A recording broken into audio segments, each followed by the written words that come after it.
Assalomu alaykum do'stlar. Mana Sho'rchi tumanida 280 kvadratlik ishimiz o'z nihoyasiga yetdi. Bu uyimizni polni aynalasi bilan tunikofon qilib berdik. O'sha Tavafka alfasonda materiallarni yig'ib ketish jarayonidamiz.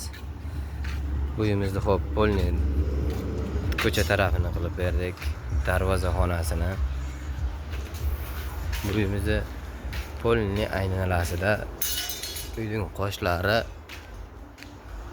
va navesi taraflari kaziroklarini ham qilib berdik.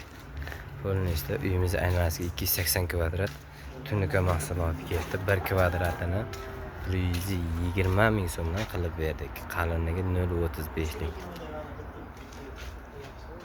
Sifatini ko'rib baho berishlaringiz mumkin. Lyuk.